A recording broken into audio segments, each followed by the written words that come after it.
Hello everyone, welcome to our YouTube channel Learning Pond। आज हम start करने वाले हैं कक्षा 9 का चैप्टर नंबर 3 ड्रेनेज। इस चैप्टर के अंदर हम पढ़ेंगे ड्रेनेज सिस्टम ऑफ इंडिया, जहाँ पे हम बहुत सारी रिवर्स के बारे में बात करेंगे और उससे पहले हम कुछ ज़रूरी बेसिक चीज़ों को जान लेते हैं। चलिए आज हम स्टार्ट करते हैं अपना चैप्टर। हमारे देश में बहुत सारी स्मॉल स्ट्रीम्स हैं जिनमें पानी आता है और वो बहुत सी डिफरेंट डायरेक्शन से एक साथ फ्लो करते हुए एक रिवर में जाके मिलती है। वही रिवर एक मेन रिवर होती है जो फिर आगे फ्लो करते हुए किसी लेक में, समुंदर में या में जाके मिलती है, जो कि उससे भी लार्जर वाटर बॉडी है। ठीक है। इस सारे एरिया में जब कोई एरिया किसी सिंगल रिवर से ड्रेन किया जाता है, बहती है सिंगल रिवर, तो उसको बोलते हैं ड्रेनेज बेसिन। और जब कोई रिवर अपनी सहायक नदियों के साथ मिलती है तो हम उस पूरे को बोलते हैं रिवर सिस्टम। ट्रिब्यूटरीज का मतलब सहायक नदियां होती हैं। हमारे वर्ल्ड का सबसे बड़ा रिवर सिस्टम अमेज़न रिवर का है। अब हम स्टार्ट करने वाले हैं ड्रेनेज सिस्टम ऑफ इंडिया। हम इंडिया के रिवर सिस्टम को दो भागों में डिवाइड करते हैं, एक तो हिमालयन रिवर्स को में और दूसरा पेनिसुलर रिवर्स में, जिसमें हिमालयन रिवर्स को पेरिनियल भी बोला जाता है क्योंकि इसमें पूरा साल पानी रहता है, जबकि पेनिसुलर रिवर्स में ये पानी का बहाव थोड़ा कम हो जाता है। अब देखते हैं कुछ फीचर्स जो रिवर बनाती है। ये एक डेल्टा बनाती है। फिर कोई भी रिवर अगर सोर्स ऑफ रिवर ऊपर होता है, माउंटेन्स पे होता है, वो वहां से आते हुए नीचे तक आती है। जहां पर ये बेंड होती है उस एरिया को मेंडर बोलते हैं। फिर जहां पे पानी कुछ अलग सा उस फ्लो से अलग जाके इकट्ठा हो जाता है उसको ऑक्स बोल लेक बोला जाता है। और ऐसे जब वो रिवर जब किसी बड़े समुंदर में गिरती है तो वहां पे वो डेल्टा बनाती है।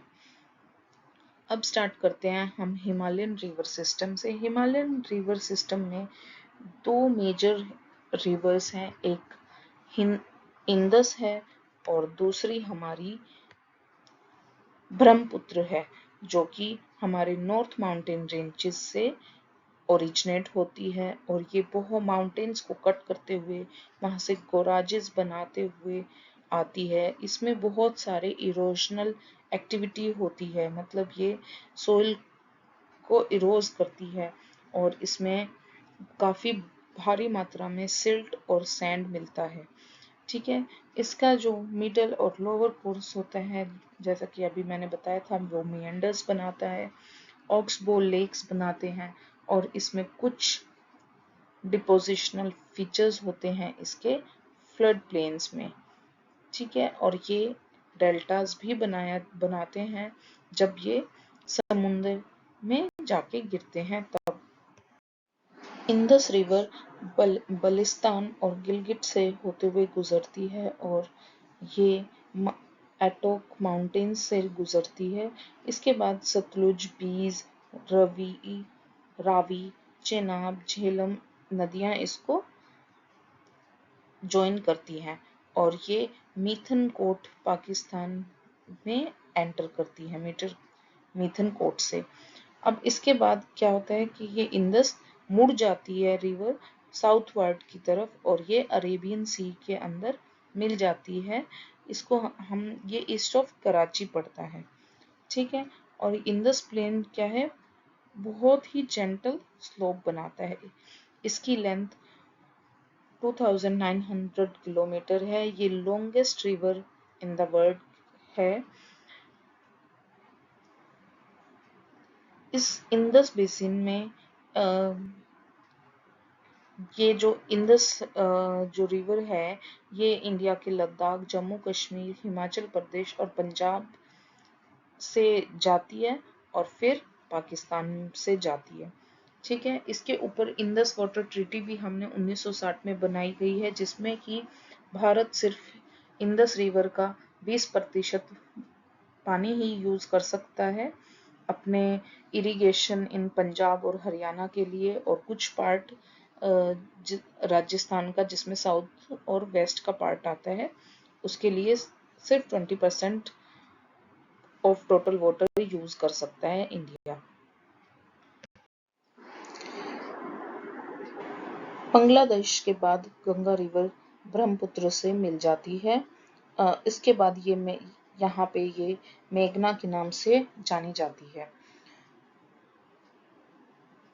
इसके बाद ये जब ब्रह्मपुत्र के साथ मिल जाती है, उसके बाद ये सुंदरबन का डेल्टा बनाती है। ठीक है, और सुंदरबन का जो प्लेन है वो अंबाला से सुंदरबन का जो पूरा स्ट्रेच है वो 1800 किलोमीटर का है, और इसमें बहुत सारे स्लोप्स बनते हैं जो हर 300 मीटर्स की दूरी पे है। ठीक है, और इस रिवर पे काफी सारे मिएंडर्स भी बनते हैं, और जो लेंथ ऑफ गंगा है वो हमारी 2500 किलोमीटर है। तो ये अपने आप में काफी बड़ी रिवर है। ब्रह्मपुत्र रिवर सिस्टम, ये ब्रह्मपुत्र एक रिवर है जो मानसरोवर तिब्बत से राइज करती है। ये इंडस और सतलुज के पास ही इसका राइजिंग पॉइंट है, मतलब जहाँ से ये निकलती है। ये थोड़ी सी इंडस नदी से थोड़ी सी लंबी है, और ये ब्रह्मपुत्र इंडिया के बाहर बाहर फ्लो करती है। ये हिमालय से एक अरुणाचल प्रदेश से यू से ये इंडिया में एंटर करती है, जहाँ पे नामचा बारवा जगह है, वहां पे जाके ये अरुणाचल प्रदेश के अंदर शामिल हो जाती है, और यहीं पे ये एक दिबांग और लोहित रिवर में जाके मिल जाती है, और उसके बाद ये जहाँ भी फ्लो करती है उसको दिहांग रिवर के नाम से जाना जाता है। पर ब्रह्मपुत्र को असम में आने के बाद इसको ब्रह्मपुत्र से भूला जाता है। ठीक है, अब ये जो रिवर है ये smaller volume of water in Tibet के अंदर, तो ये river smaller volume of water होता है, इसमें थोड़ा लेस सिल्ट होता है क्योंकि कोल्ड होता है ये, और ड्राई एरिया है इसलिए। पर जब ये इंडिया के अंदर आती है तो वहाँ पे हाई रेनफॉल होने की वजह से इसमें एक की वाटर वॉल्यूम काफी बढ़ जाती है, और इसमें अमाउंट ऑफ सिल्ट भी बढ़ जाता है। और इसके बाद ये क्या है कि इस ब्रह्मपुत्र जो हमारी रिवर है ये एक ब्रेडेड चोटी के जैसे चैनल बनाती है, और इसकी एंटायर लेंथ इन असम और इसके पूरे रिवर आइल जो इसका आइलैंड बनाता है वहां तक नापी जाती है। ठीक है, अब इसमें क्या है ये, अब हम इसके अलावा हम कुछ अलग से पॉइंट पढ़ेंगे, जैसे कि अब एक प्रोग्राम था नमामि गंगे प्रोग्राम है जो यूनियन गवर्नमेंट ने चलाया था 2014 में। इसके अंदर पोल्यूशन कंजर्वेशन और रिवर जो हमारी नेशनल रिवर गंगा है उसको रिजुनवेट करने के लिए ये चलाया गया है प्रोग्राम। इसके बाद जो सुंदरबन डेल्टा है वो हमारे क्यों कहलाता है, क्योंकि वहां पे सुंदरी नाम का एक ट्री मिलता है जिसकी वजह से वो सुंदरबन डेल्टा कहलाता है, और इस यही Sundarban delta royal Bengal tiger का घर भी कहलाता है। यहाँ पे काफी सारे रॉयल बंगाल टाइगर देखने को मिलते हैं। अच्छा, और ब्रह्मपुत्र नदी को हम सैंगपो भी बोलते हैं तिब्बत के अंदर, और ये बांग्लादेश में जमुना के नाम से भी जानी जाती है। अच्छा, एक नर्मदा रिवर से भी हमारा एक प्रोग्राम है कंजर्वेशन प्रोग्राम जो मध्य प्रदेश की गवर्नमेंट ने चलाया गया है, जिसका नाम है नमामि देवी नर्मदे। इसके अंदर नर्मदा रिवर का कंजर्वेशन मिशन शामिल है।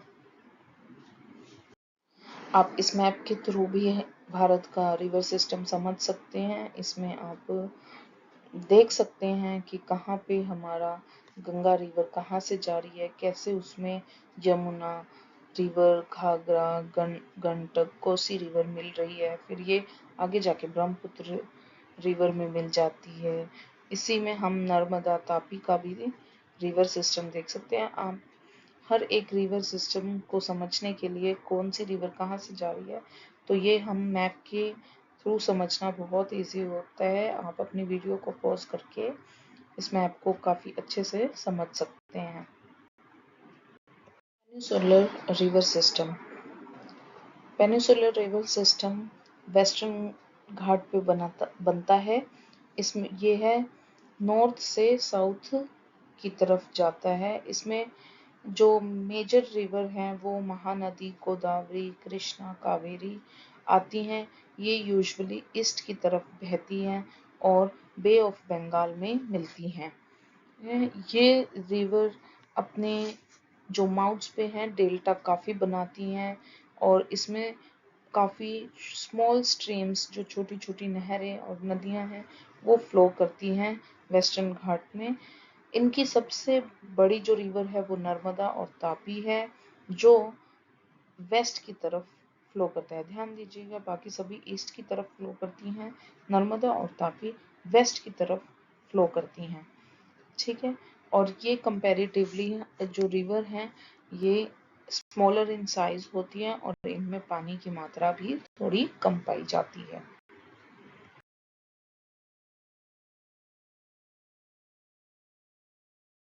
महानदी बेसिन। ये महानदी रिवर छत्तीसगढ़ के हाईलैंड्स से राइज करती है। ये उड़ीसा में जाके बे ऑफ बंगाल में मिलती है। इसकी लेंथ 860 किलोमीटर है और ये महाराष्ट्र, छत्तीसगढ़, झारखंड और उड़ीसा में बहती है। इसके बाद आता है कृष्णा बेसिन। यह महाबलेश्वर के पास एक झरना है, वहां से निकलती है। इसकी 1400 किलोमीटर की लेंथ है और ये बे ऑफ बंगाल में गिरती है। ये तुंगभद्रा, कोयाना घाट, प्रभात, मूसी, भीमा इसकी कुछ ट्रिब्यूटरी हैं और ये महाराष्ट्र, कर्नाटक और आंध्र प्रदेश से बहती है। इसके बाद आता है कावेरी बेसिन। कावेरी बेसिन हमारी भागीरथी रेंज है जो वेस्टर्न घाट में, वहां से निकलती है और ये भी बे ऑफ बंगाल में जाके मिलती है। कुड्डल और एक जगह है तमिलनाडु, वहां से ये बे ऑफ बंगाल में मिलती है। इसकी लेंथ 760 किलोमीटर है। इसकी मेन ट्रिब्यूटरीज में आती हैं अमरावती, बहावनी, हेमावती एंड काबिनी। ये कावेरी रिवर कर्नाटक, केरला और तमिलनाडु से बहती है। जो कावेरी रिवर है उसी पे हमारा इंडिया का सेकंड बिगेस्ट वाटरफॉल है, जिसका नाम शिव सुंदरम फॉल है। इसमें हाइड्रो इलेक्ट्रिक पावर भी जनरेट की जाती है इस फॉल के थ्रू, और जो कि मैसूर, बेंगलोर और कोलर गोल्ड फील्ड में भेजी जाती है।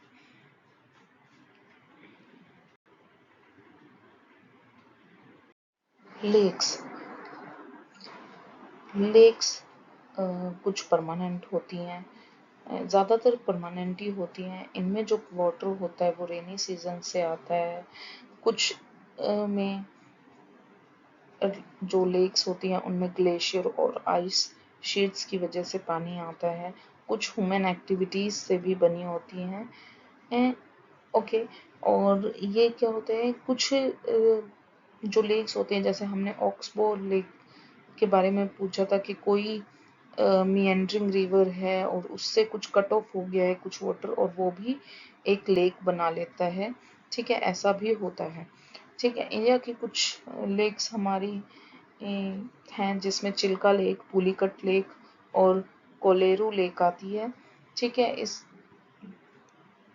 जो हमारी इनलैंड ड्रेनेज होती है, जो इनलैंड वाली लेक्स होती हैं वो सीजनल होती हैं। जैसे कि सांभर लेक इन राजस्थान है, वो एक सॉल्ट वाटर लेक है और इस लेक से हम सॉल्ट भी प्रोड्यूस करते हैं। ज़्यादातर जो हिमालय रीजन की लेक्स हैं वो फ्रेश वाटर लेक होती हैं, क्योंकि उनमें जो ओरिजिन है उनका वो ग्लेशियल होता है, आइस की वजह से होती है। जैसे कि जो हमारी वुलर लेक है जम्मू कश्मीर में, वो एक एक्सेप्शनल है अपने आप में, क्योंकि वो टेक्टोनिक एक्टिविटीज की वजह से बनी हुई है। ठीक है, सिर्फ ग्लेशियर ही उसके रीजन नहीं है। ठीक है, जो अब इसके बाद क्या है, हमारी जो फ्रेश वाटर लेक है उसका कुछ एग्जांपल है डल लेक, भीमताल है, नैनीताल है, लोकाकंठ और बारापानी है। ठीक है, ये फ्रेश वाटर लेक्स हैं। ठीक है, इनमें से हमारी कुछ लेक्स पे जो कुछ लेक्स हैं वो हमारी मैन मेड हो गई हैं, जिनमें जो रिवर्स के ऊपर डैम बनाया है उस टाइम की वजह से कुछ लेक्स अपने आप बन गई है। जैसे कि हमारा जो भाखड़ा नांगल प्रोजेक्ट में से जो लेक बनी है वो गुरु गोविंद सागर लेक बन गई है। ठीक है, अच्छा और क्या होता है कि लेक का हम कहाँ यूज कर सकते हैं, हम हाइडल पावर में भी यूज करते हैं। ठीक है, क्लाइमेट ओके। और इसका और क्या फायदा होता है लेक का, लेक के पास एक्वेटिक इकोसिस्टम भी बन जाता है, नेचुरल ब्यूटी भी होती है, ये टूरिज्म को भी अट्रैक्ट करती है। ठीक है, और हमारे जो कुछ लेक्स हैं जो हम जिनको समुद्र सोचते हैं, बट एक्चुअली वो एक लेक ही है, वो है हमारी कैप्सिकन सी, डेड सी और एरियल सी। ये हमारी कुछ लेक्स हैं, ये समुंदर नहीं है। ठीक है, और इसी के साथ हमारा चैप्टर ये खत्म होता है। Thank you. अगर आपको पसंद आया है तो like, share and subscribe the channel, और हमारा मनोबल बढ़ाते रहिए और चैनल से बने रहिए, जुड़े रहिए। धन्यवाद।